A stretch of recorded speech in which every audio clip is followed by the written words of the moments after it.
everybody. Jeff Antoniuk here from Jazzwire. Welcome to Guided Listening. So we've got one of the greatest improvisers of all time, Joe Henderson, his trio, Al Foster, who recently passed away, Ron Carter on the bass.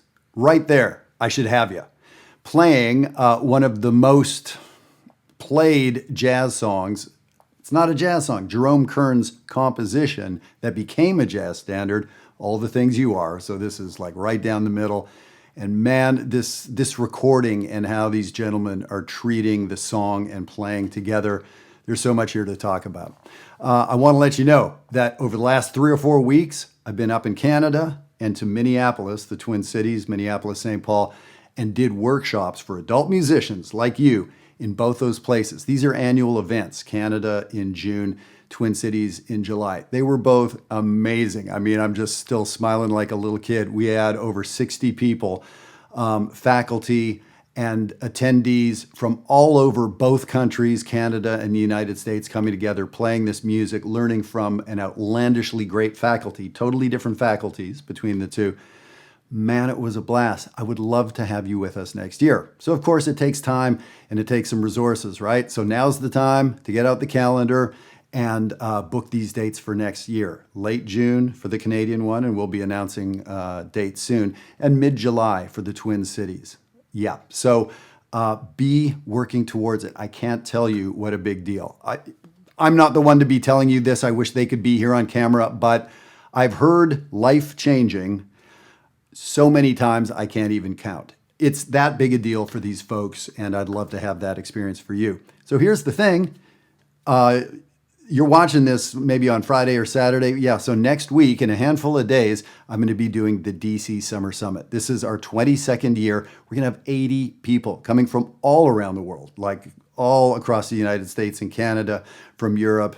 We usually have folks from Australia and South America and all that. So again, the invitation to make this available to yourself for next year. Okay, so let's jump in. This recording is from the State of the Tenor. And I think it was recorded in 1985 live at the Village Vanguard. It came out as 2 albums, if you remember those. Then it came out as 2 CDs. I may have had the album. I definitely had the CDs. And now it's everywhere, right? I'm still astounded by how ubiquitous music is everywhere. It's essentially free, which is terrible for the people that made the music and, you know, the recording companies too. Like this stuff has value and it's become a commodity. We turn on the tap and out comes all the greatest jazz or whatever in the world. It's wonderful and it's sad. I'm on my soapbox here. Can you tell? So it's kind of bad for musicians trying to make a living. It's kind of wonderful for us to consume the music.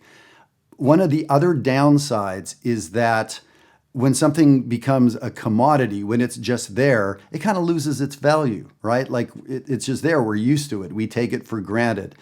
When some of us were younger and we had to like drive to a record store, find a record store, see what they had in stock, maybe we'd have to special order what we wanted. Then we would have to pay $8 or $10 or $15 or $20 for that one recording. Man, a lot of us would wear those things out, right? And so the value that a recording had, just because it was so precious and so rare and so hard to get and so expensive, that was important. So it's easy to just skip around from thing to thing and not do anything deeply. This series that I do now for 8 or 9 years is called Digging Deeper. So yeah, it's about taking one thing and doing more with one thing and not worrying about all the other stuff. Off my soapbox, let's listen to some music. This is Joe Henderson, Al Foster on the drums, Ron Carter on the bass. This is called All the Things You Are. They start with that classic introduction that we're used to hearing Charlie Parker play. And man, they hang on that thing for a long time. They make a little, mini concerto out of the intro before they even get into the tune. Here we go.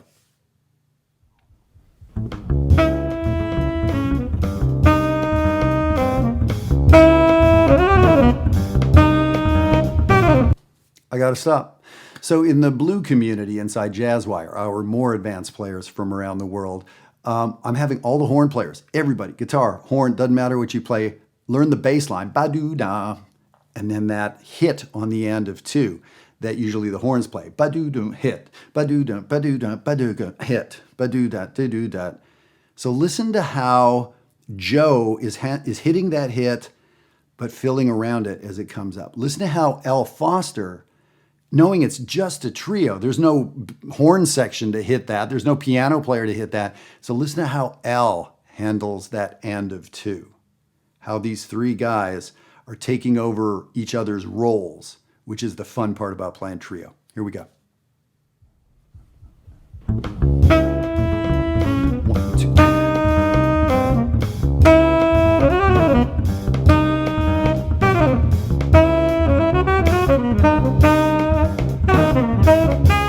So even as he's filling, he's being the soloist and the comper. So now Joe's left that hit. Listen to L. Foster. L's totally taken it over from Joe, and it's neither of their jobs in a sense. Still there.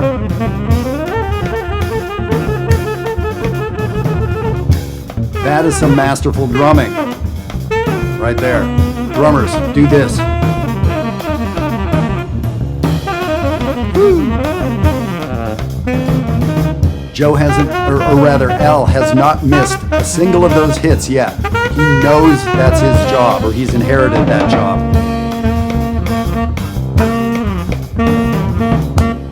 Now Joe. So it's funny, Joe's catching little moments of it. He's never disagreeing with that rhythm. He may play over it, but he's never playing anything opposite because he's feeling it.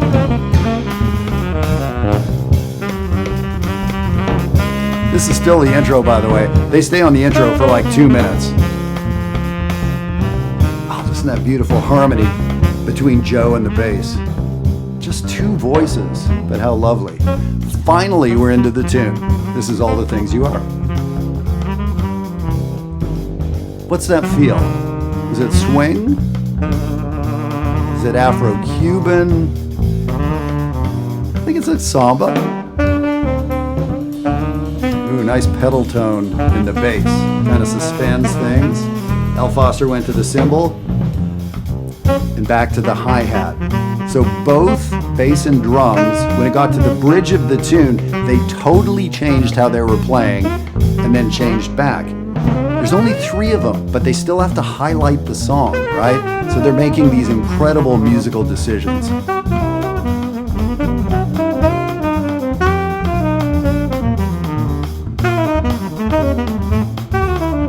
Listen to the cross stick on the snare drum. It comes and goes a bit, but lots of times it's pop, pop, pop, pop, pop, pop, pop, pop, pop. He's improvising with it, but it's a 2-3 clave. There it is again. Very regular.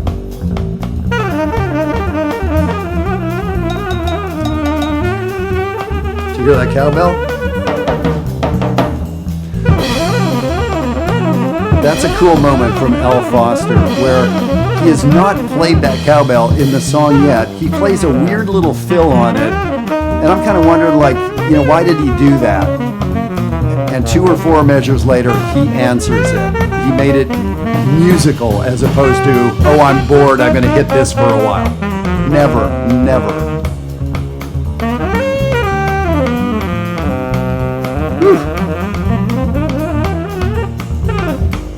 And so we hear Ron Carter playing some double stops, you know, octaves or some chords every once in a while.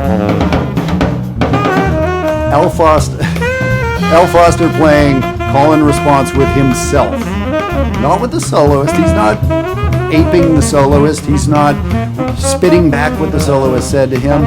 He's having fun making his own castle back there on the drums, right? That's a big deal for advanced drummers or novice drummers, not to feel like you have to spit back what the soloist says so often. What, as a soloist, I prefer is if you're creating your own, you know, amazing thing under me or behind me. That's more interesting than somebody repeating what I just said to them. So Al is the master at this. Do you notice how much is going on in the drums right now? That big washy cymbal, these fills on the drums. You know, as Joe's got more energetic, Al is really there with him. And now Ron, half notes, embellished half notes, samba. Haven't talked much about Joe yet. So Joe is such a florid player often, like a lot of going across the horn and fast arpeggios and flurries. But he's also so melodic when he chooses to be. He is so inside when he wants to be, and he is so outside when he wants to be. He's, to me, the full package. Now, what's happening here?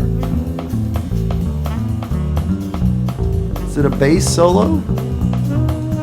Joe is playing some nice, like, voice leading lines, kind of hinting at the harmony.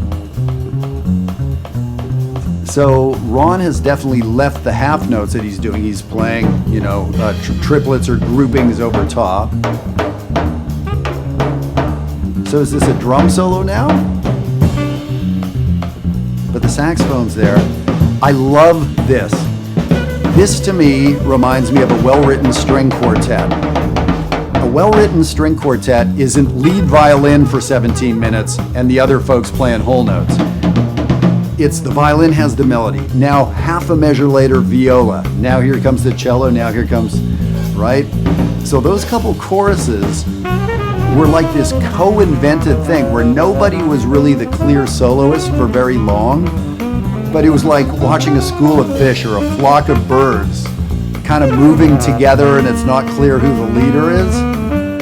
That's fun stuff.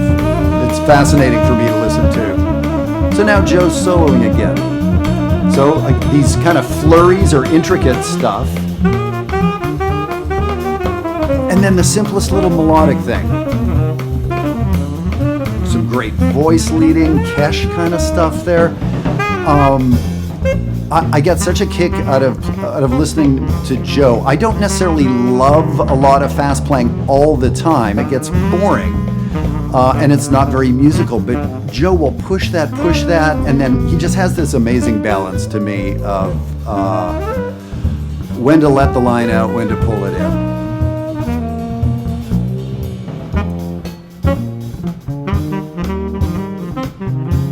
It's pretty grooving. Here's where the intro usually comes in, right?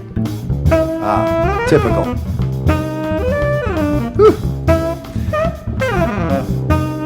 And Joe, with these fills, but he's still getting all those ands at 2.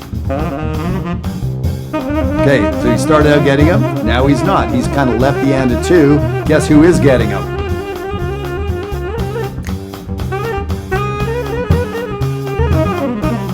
Interesting. Nobody's getting the and at 2. So now they've kind of gone into samba mode as opposed to being married to that first rhythm. So on the intro on the way in, always that and a 2 was there. And now it's not. Now it's kind of this nice back and forth samba thing. Interesting. Joe playing this kind of over the top rhythmic grouping.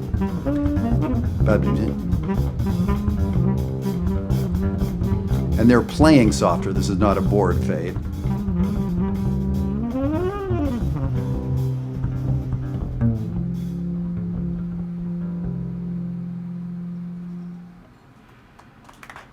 Wow, cool. So yeah, so they, you know, and I all but guarantee they didn't get together and decide, okay, on this one we're going to fade out. I think they faked this tune, I'm guessing. If they played it together once in some rehearsal or whatever, I would be surprised. It was probably like, let's do all the things you are, we'll start and end with the intro. That was it. I'm guessing. Because there wasn't anything more intricate arranged. It was just amazing musicality and knowledge of history that all 3 of those guys were doing there. So, yeah, so much to learn about the drums there, for sure. Al Foster, one of my absolute favorites of all time. Ron Carter, how grooving and propulsive those half notes were. He never really did, except for in that little string quartet place that I talked about where he started playing, I think it was triplets over top, a different rhythmic grouping. It was really just ornamented half notes for like 9 minutes. He did not get bored. If you get bored easily, don't become a bass player. Your job is to do the same thing over and over again. Do it, put some duct tape on it, keep it right there. That's your gig. You love that, right? And honestly, with drums, very much the same, like the way Al Foster had that and of two for like 2 minutes straight at the intro, right? So yeah, there's important little lessons there. And so with Joe Henderson, I've definitely transcribed bits and pieces. I've transcribed a couple full Joe Henderson solos over the years, but he just kind of gets going so fast. Like some of it, it's like, man, am I ever going to be able to hear this without slowing it down to like 8% or something? But I've picked bits and pieces of Joe, hundreds of them to try to steal. But it's fun to listen to Joe Henderson and kind of notice how he's managing tension or how he's managing being obtuse versus being soulful, how he's managing being funky with being avant-garde. And for my money, he is the greatest on any instrument of all time at that kind of stuff. And, yes, he's a sax player and everything, but I love that in all the players that I love to listen to, that they've got all these ways they can go and they have a great sense of what the moment needs. So I hear that in Joe Henderson. So please let me know your thoughts on this. And, there are some drummers and bass players out there. Please let me know, what you think about these players and what you're hearing inside this recording. The entire double album that it came out with, Live at the Village Vanguard, Volumes 1 and 2, it's like you have to own this, especially if you have any interest in playing in a trio setting, if you're a bass player, a drummer, certainly a melodic voice instrument, any horn, right? But as a piano and a guitar, imagine that you're in there playing only melody, only right-hand piano. So instead of Joe Henderson, we have your right hand. Instead of Joe Henderson, we have guitar, but no comping allowed, single lines. Yeah, this is as good as it gets. And when we hear this format has become really trendy over the last 10, 15 years, it seems like, where lots of the great, younger players, the next couple generations, are getting back to this trio setting. And I guarantee every single one of them has lived with this album like crazy. I hear it in their playing. Masterful players like Chris Potter or Joshua Redman, and those guys come to mind with some trio recordings. Joel Fromm, and there's many, many more. And they will tell you immediately that this album is had an important place in their study of playing in a trio like this. So glad to present it to you. Thanks for staying with me on this. And the 3 summits in Canada, Western Canada, Minneapolis, and here in the DC area. Next year, I would really love to see you. So start making some plans. We'll be talking about it more. Have a great week.